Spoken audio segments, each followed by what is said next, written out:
Innal hamdalillah nahmaduhu wa nasta'inuhu wa nastaghfiruh wa na'udzu billahi min sururi anfusina wa min sayyiati a'malina man yahdihillah fala mudilla lah wa man yudlil fala hadiyalah. Ashhadu an la ilaha illallah wahdahu la syarika lah wa ashhadu anna Muhammadan abduhu wa rasuluh. Allahumma salli wa sallim ala sayyidina Muhammadin wa ala alihi wa sahbihi wa sallam. Ma'asyiral muslimin rahimakumullah. Ittaqullah haqqa tuqatih wa la tamutunna illa wa antum muslimun. Wa qala Allah ta'ala fil Qur'anil Karim, a'udzu billahi minasy syaithanir rajim. Bismillahirrahmanirrahim. Subhanalladzi asra bi'abdihi lailan minal masjidil haram ilal masjidil aqsa alladzi barakna haulahu linuriyahu min ayatina innahu huwas samiul basir. Shadaqallahul azim. Amma ba'du. Ma'asyiral muslimin jamaah Masjid Al-Abrar rahimakumullah. Pertama-tama mari kita selalu panjatkan puji syukur kita setinggi-tingginya hanya kepada Allah Subhanahu wa taala yang pada siang hari ini kita masih diberikan kesempatan oleh Allah, masih diberikan taufik oleh Allah untuk bergerak dari tempat kita masing-masing, berkumpul di tempat yang dimuliakan ini untuk bersama-sama kita mendekatkan diri kepada Allah melalui salah satu perintah Allah untuk melaksanakan ibadah Jumat di masjid ini. Ini sebuah kenikmatan yang harus sama-sama kita syukuri karena tidak semua orang mendapatkan karunia seperti yang kita dapatkan pada siang hari ini. Mungkin ada sebagian dari kita yang saat ini tidak bisa ke masjid karena sedang tidak sehat. Mungkin ada keperluan, mungkin ada halangan-halangan yang menghalangi saudara-saudara kita untuk bisa berkumpul di tempat seperti yang kita lakukan pada siang hari ini. Tak lupa sholawat dan salam semoga selalu tercurah kepada junjungan kita Nabi besar Muhammad sallallahu alaihi wasallam beserta keluarga, para sahabat dan para pengikut setianya hingga akhir zaman insyaallah. Hadirin jamaah Masjid Al-Abrar rahimakumullah. Khatib mewasiatkan utamanya kepada diri khatib pribadi dan pada jamaah sekalian untuk mari kita sama-sama tingkatkan ketakwaan kita kepada Allah. Ketakwaan yang sebenar-benarnya arti takwa, ketakwaan yang kita usahakan sekuat kemampuan kita. Semoga Allah Subhanahu wa taala memberikan kemudahan bagi kita untuk selalu berada di jalan Allah sampai akhir hayat menjemput kita berada di dalam keadaan berserah diri kepada Allah dalam keadaan husnul khatimah insyaallah. Hadirin jamaah Masjid Al-Abrar rahimakumullah. Saat ini kita berada di bulan Rajab, salah satu bulan yang dimuliakan oleh Allah, bulan haram dari 4 bulan haram yang ditentukan oleh Allah.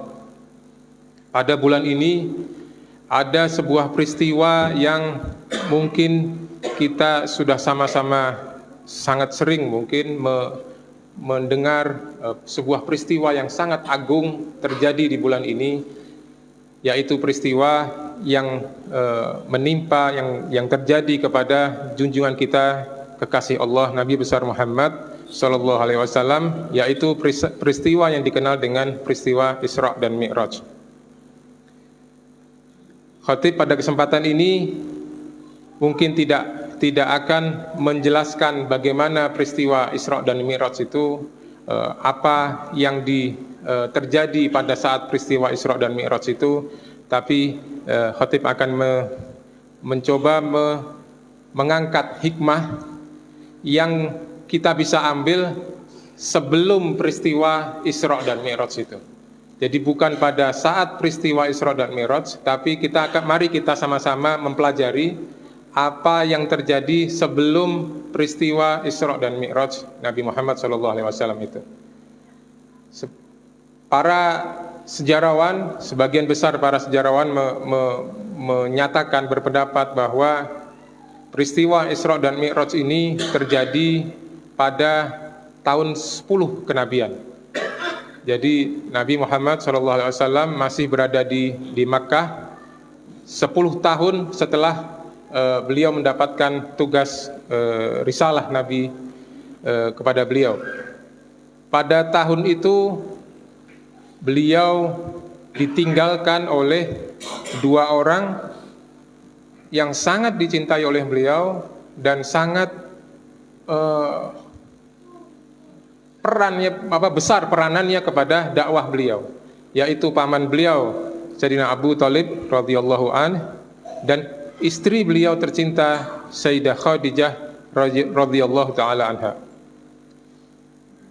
Paman beliau Abu Thalib adalah orang yang paling terdepan membela Nabi ketika Nabi menghadapi berbagai macam serangan, kecaman, hinaan dari kaum kafir Quraisy pada saat itu. Karena Abu Thalib adalah pemuka Quraisy, sehingga sangat disegani, sehingga orang berpikir sekian kali untuk mengganggu, membahayakan keponakannya, yaitu Nabi Muhammad SAW. Dan ketika di luar rumah Nabi Muhammad dibela oleh Abu Thalib, ketika beliau kembali ke rumah, ada istri beliau yang luar biasa menenangkan beliau, memotivasi beliau, mendukung dakwah beliau dengan segala apa yang beliau miliki, dengan harta kekayaannya.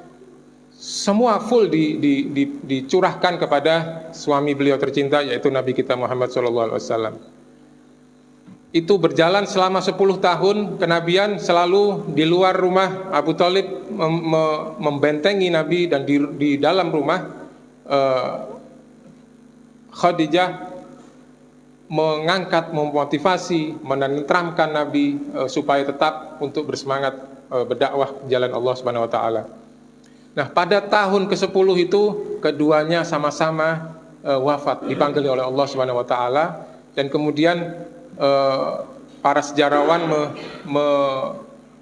menamakan tahun itu dengan Amul Huzn, tahun kesedihan, karena dua orang yang sangat mendukung dakwah Nabi diambil oleh Allah sekaligus, sehingga Nabi begitu sedih dan kehilangan gitu.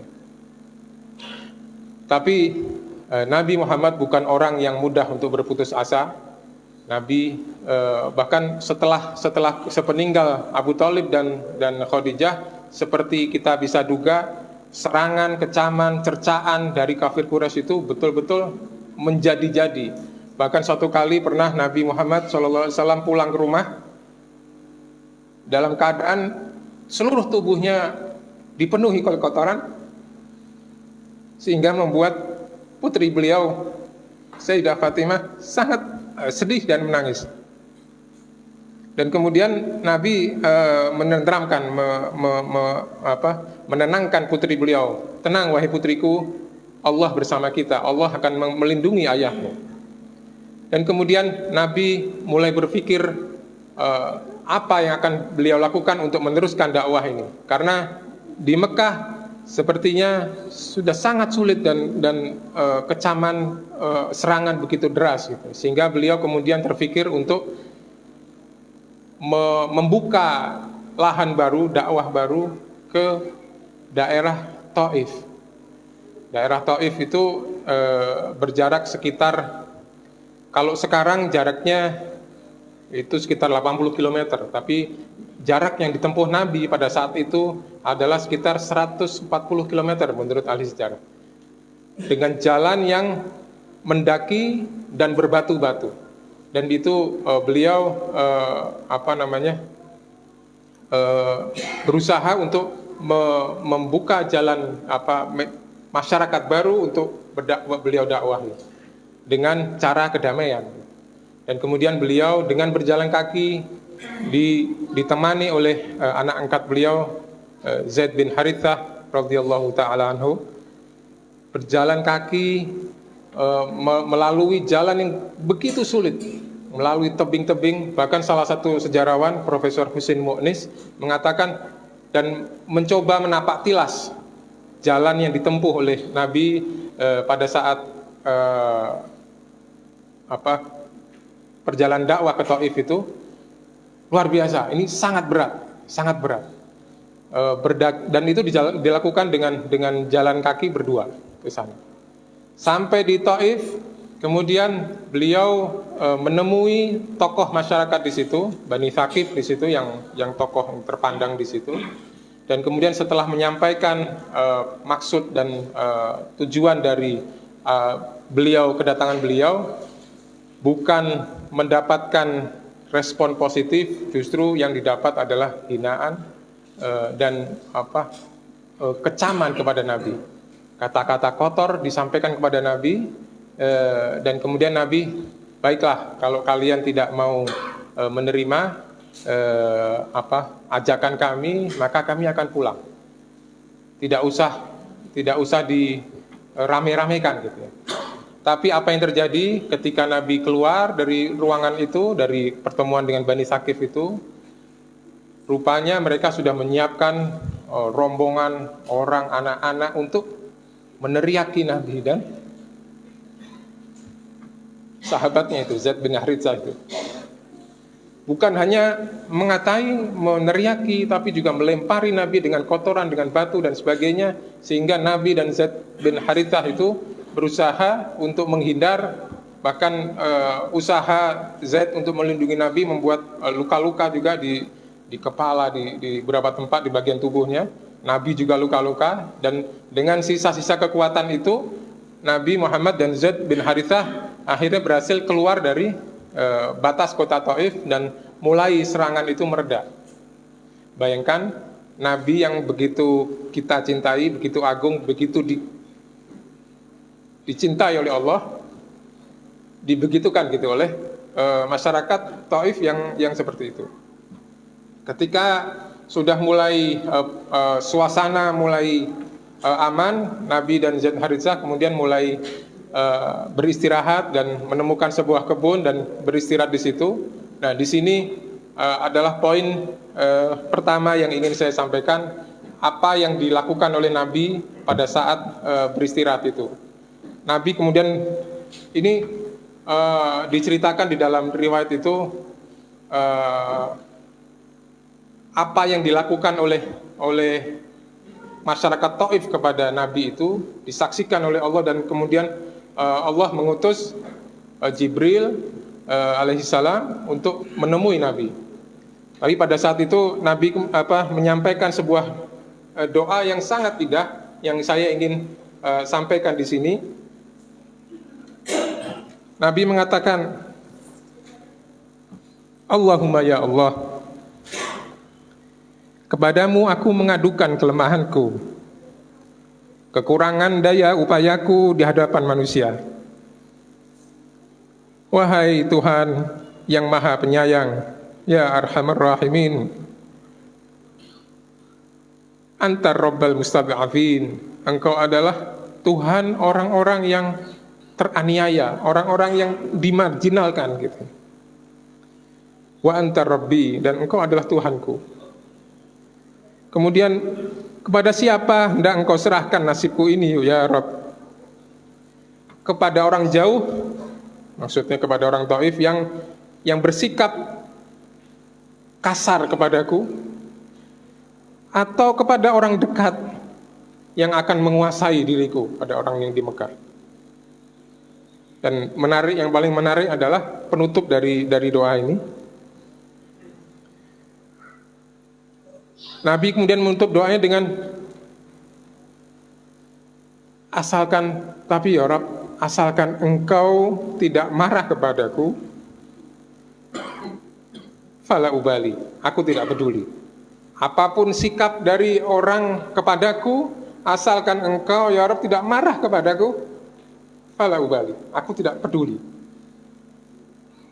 Sebab sungguh luas kenikmatan yang Engkau limpahkan kepadaku, Aku berlindung kepada cahaya wajahmu yang menyinari kegelapan, dan karena itu yang membawa kebaikan di dunia dan di akhirat ini. Engkau ridho kepadaku, maka tiada daya dan upaya yang dapat aku lakukan, melainkan aku bergantung kepada kehendakmu. Dan setelah itu malaikat Jibril datang menemui Rasulullah SAW dan berkata, Allah mengetahui apa yang terjadi padamu dan orang-orang ini, penduduk Taif itu maksudnya. Allah telah memerintahkan malaikat-malaikat penjaga gunung untuk menaati perintahmu. Para malaikat penjaga gunung itu mengatakan, wahai Muhammad, sesungguhnya Allah telah mendengar perkataan kaummu itu kepadamu. Aku adalah malaikat penjaga gunung, dan Rabb-mu telah mengutusku kepadamu untuk engkau perintahkan sesukamu. Jika engkau suka, aku bisa membalikkan dan menjatuhkan gunung ini kepada masyarakat Taif yang telah berlaku buruk kepadamu. Apa jawaban Rasul Sallallahu Alaihi Wasallam? Dalam kondisi yang luka-luka parah dengan letih dan dengan sisa-sisa tenaganya itu, Rasulullah kemudian berkata pada malaikat itu, jangan, walaupun mereka menolak ajaran yang aku sampaikan, ajaran Islam, aku berharap dengan kehendak Allah, keturunan mereka pada suatu saat akan menyembah Allah dan beribadah kepadanya. Dan tidak hanya itu, Nabi Muhammad SAW kemudian mengangkat tangannya dan berdoa, Allahumma hdi qaumi, ya Allah, berilah petunjuk kepada kaumku, fa innahu la ya'lamun, karena mereka itu tidak tahu, sungguhnya mereka itu tidak tahu. Tidak ada dendam yang terbersit yang ada di dalam hati Nabi kepada orang yang begitu jahat, kasar kepada beliau. Bahkan beliau mendoakan kebaikan kepada mereka. Tidak ada selalu ada harapan kalau mereka sekarang ini tidak mau mengikuti, aku berharap anak-anak, cucu-cucu mereka akan mengikuti aku. Beliau tetap selalu bersabar dalam situasi sesulit apapun. Bahkan pada waktu setelah beliau di Madinah, istri beliau Sayyidah Aisyah radhiyallahu anha pernah berkata, apa situasi yang paling sulit yang pernah kamu hadapi? Beliau mengatakan situasi ketika di Taif ini, ketika beliau dengan rasa cinta beliau, dengan semangat, dengan perjalanan yang begitu berat, menyampaikan kepada masyarakat Taif dan mendapatkan balasan yang jauh dari norma-norma kemanusiaan yang baik gitu ya. Jadi beliau sangat berat menghadapi ini. Tapi apa yang beliau lakukan? Beliau tidak mau malaikat menjatuhkan azab, menjatuhkan siksa kepada mereka. Bahkan beliau mendoakan mereka semua itu supaya mereka mendapatkan petunjuk dari Allah SWT. Nah, ada hikmah penting dari peristiwa ini yang saya garis bawahi. Yang pertama adalah bahwa setiap kita berusaha dalam kebaikan apapun itu, ketika kita melakukan sebuah kebaikan, sebuah usaha niat kebaikan, maka pasti Allah akan memberikan ujian. Ujian yang akan diberikan kepada kita itu tergantung pada level kita di mana. Pasti Allah akan menguji. Tapi ketika Allah uji itu, jangan menyerah gitu.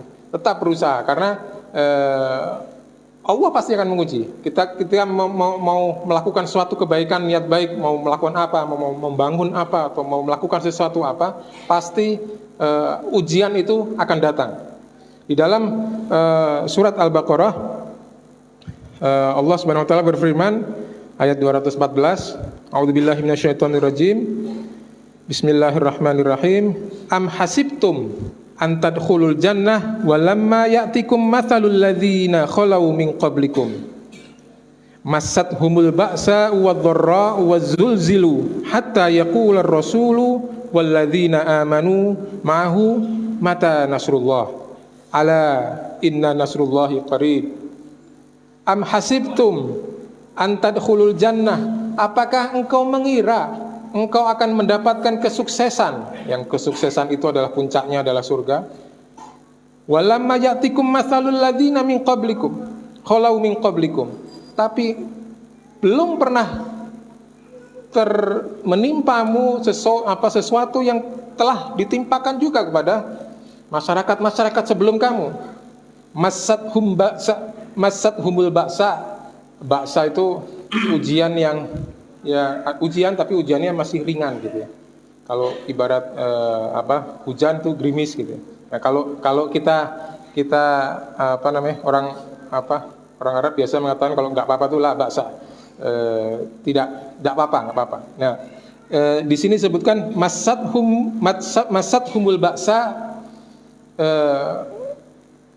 kau pasti akan menerima ujian itu, baik ujian itu ujian yang ringan, wadh-dharra itu ujian yang lebih berat lagi, wazulzilu guncangan itu ujian yang lebih berat lagi. Kalau kita menyerah pada ujian yang ringan, ya berarti derajat kita masih di situ. Kalau kita tetap terus, akan muncul ujian lagi, wadh-dharra, ujian yang lebih tinggi. Kemudian kalau kita menyerah berarti level kita di situ. Kalau kita maju lagi, ada wazulzilu, guncangan, itu semakin tinggi kedudukan seseorang, maka ujiannya juga akan semakin tinggi, semakin berat. Jadi sampai hatta yaqulur rasul, sampai berkata Rasul. Jadi Rasul juga mendapatkan ujian-ujian seperti contoh yang tadi disampaikan dalam kisah Thaif tadi. Walladzina amanu, dan orang-orang yang beriman bersamanya. Mata nasrullah, kapan ini pertolongan Allah?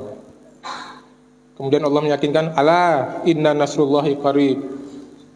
Tenang, sesungguhnya pertolongan Allah itu sungguh dekat. Jadi hikmah pertama yang dapat kita ambil dari kisah ini adalah bahwa setiap kita melakukan atau berniat untuk melakukan kebaikan, pasti Allah akan memberikan ujian.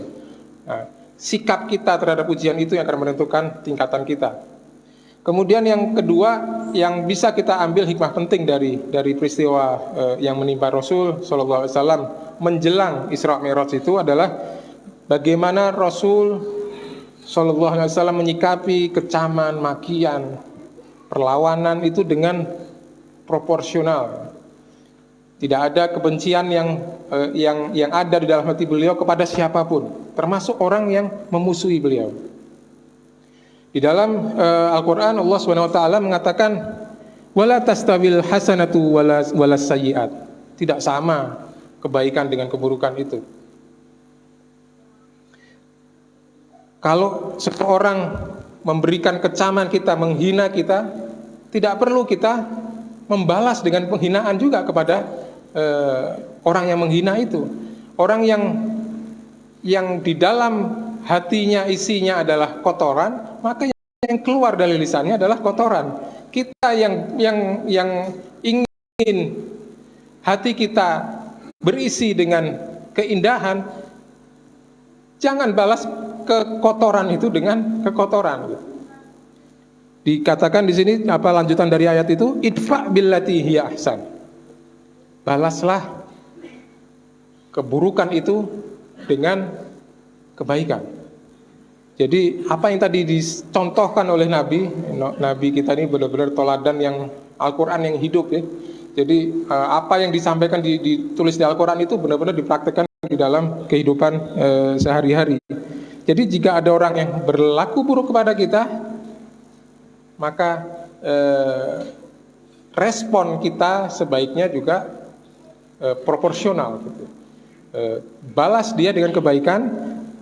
Menarik apa lanjutan dari ayat tadi, yaitu fa'idzal ladzi bainaka wa bainahu adawatun ka'annahu waliyyun hamim.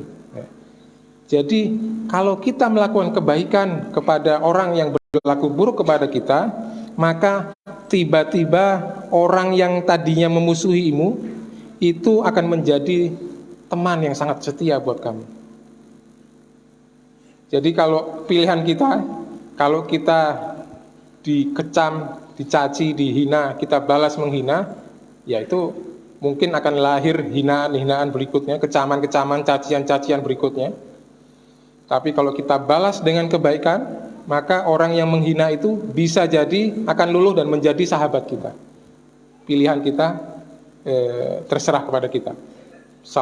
Seorang ulama menganalogikan cacian itu seperti benih sel telur yang kalau dia tidak dibuahi, maka sel telur itu akan keluar menjadi darah kotor, menstruasi. Tapi kalau dia dibuahi, maka akan beranak-anak, menjadi anak. Jadi kalau cacian ketemu dengan cacian, maka dia akan beranak cacian-cacian berikutnya, akan saling balas cacian. Jadi Allah Subhanahu wa taala menginstruksikan kepada kita, menganjurkan kepada kita untuk membalas perlakuan buruk kepada kita dengan kebaikan. Dan yang terakhir dan mungkin paling penting, hikmah paling penting dari peristiwa ini adalah bahwa kita mesti lepaskan ketergantungan kita kepada makhluk sepenuhnya. Kita mesti gantungkan ketergantungan kita, kebergantungan kita sepenuhnya hanya kepada Allah Subhanahu wa taala. Kita boleh membutuhkan orang lain, tapi jangan gantungkan harapan kita kepada orang itu, karena orang itu bisa jadi berubah, bisa jadi meninggal, seperti contoh kasus Nabi ditinggal oleh pamannya dan istrinya. Tapi ketika kita menggantungkan, bertawakal sepenuhnya hanya kepada Allah, maka balasannya adalah Allah membalas dengan memperjalankan. Jadi balik dari Taif itu kembali ke Makkah, beliau kemudian menuju ke rumah Ummu Hani, Sayyidah Maimunah, yang kemudian pada malam itu kemudian Allah memperjalankan Nabi dari Masjidil Haram ke Masjidil Aqsa dan kemudian Mi'raj kepada menemui Allah Subhanahu wa taala di Sidratul Muntaha. Jadi dengan kepasrahan total itu, tawakal yang sepenuhnya, Allah akan memperjalankan hal-hal yang menurut manusia mustahil, Allah mungkinkan, Allah jadikan, karena Allah maha kuasa ke segala sesuatu. Dan di ayat yang di Al-Isra ayat 1 itu ditutup dengan Allah itu Sami'ul Basir, Allah itu maha mendengar, maha melihat. Apa yang kita lakukan Allah maha mendengar, maha melihat. Ketika kita menyerahkan sepenuhnya urusan kita hanya kepada Allah, menggantungkan harapan kita hanya kepada Allah, maka Allah akan mampukan kita untuk mencapai tujuan-tujuan kita, dan kita akan meraih kesuksesan, dan utamanya kesuksesan yang hakiki adalah kita akan mendapatkan ridhonya Allah Subhanahu wa taala di surganya Allah insyaallah. Aku qouli hadza wa astaghfirullah li wa lakum.